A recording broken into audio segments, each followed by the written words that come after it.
অনেকের এই স্ক্রিনটার সমস্যা হচ্ছে বলে অনেকেই ডাউনলোড করে ফাইলটা খুঁজে পাচ্ছে না এরকম, বা পাসওয়ার্ড আনজিপ করতে পারতেছে না, পাসওয়ার্ডটা ভুল দেখায়। এই জন্য এবার যে বাসের স্ক্রিনটা যেটা দিচ্ছি এটা আমি আবারও আপডেট করে দিচ্ছি। স্ক্রিনটা সেন্ট মার্টিনের যে মার্সিডিজ বেঞ্চ স্ক্রিনটা সেটা আমি মার্সিডিজ বেঞ্চেরই দিচ্ছি, কারণ এইবার যে মোডটা পাবেন সেটা হচ্ছে মার্সিডিজ বেঞ্চের বাস মোডটা, মানে SR3 মার্সিডিজ বেঞ্চ বাস মোড, যেটা আর কি রিয়েলটা এটা আমি দিয়েছি।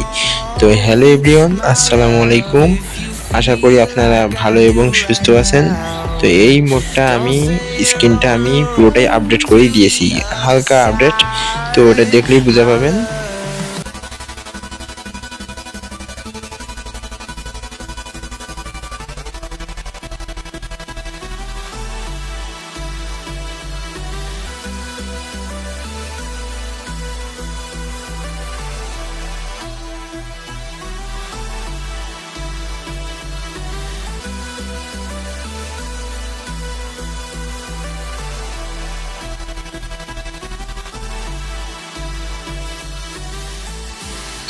স্ক্রিনটা এখন আবারও এতটাই ভালো লাগবে যে, কারণ মোডটাই হচ্ছে মার্সিডিজ বেঞ্চের, তাই আপনাদের খুবই ভালো লাগবে।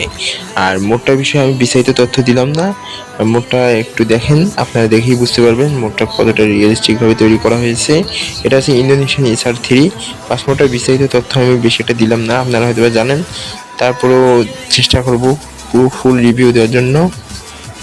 রিয়েল পেনটা যেভাবে তৈরি করা হয়েছে আমি ওরকমটাই করার চেষ্টা করছি, ইনশাল্লাহ আপনাদের ভালো লাগবে। কারণ আমি আবারও এই স্ক্রিনটা কিন্তু হালকা আপডেট করেছি, দেখলেই বুঝতে পারবেন যে সামনের যে নাম্বার প্লেট আছে, তারপর ভিতরে যে ড্যাশবোর্ডটা আছে ওটা একটু কাট কালার দেওয়ার চেষ্টা করছি। তো আপনারা খেলে দেখবেন। এই মোডের অ্যানিমেশন আছে 3টা, আর 3টা অ্যানিমেশনেই অনেক ভালো অ্যানিমেশন দেখাচ্ছি এখনই। প্রথম অ্যানিমেশনে বাসটাই আপ ডাউন করবে, আর দ্বিতীয় অ্যানিমেশনে শ্যাডো দেখবেন, শ্যাডোটাই আপ ডাউন করবে। আর তৃতীয় অ্যানিমেশনে যে কন্টেইনার যেটা আছে, তো এটা আর কি আপ ডাউন করবে, এটা আর কি এই দেখেন ওঠানামা করবে আর কি। পিছনে কন্টেইনার যেটা আর কি ইঞ্জিন কভার, ওটাও কিন্তু আপ ডাউন করবে। এখনই দেখাচ্ছি আরেকটা জিনিস।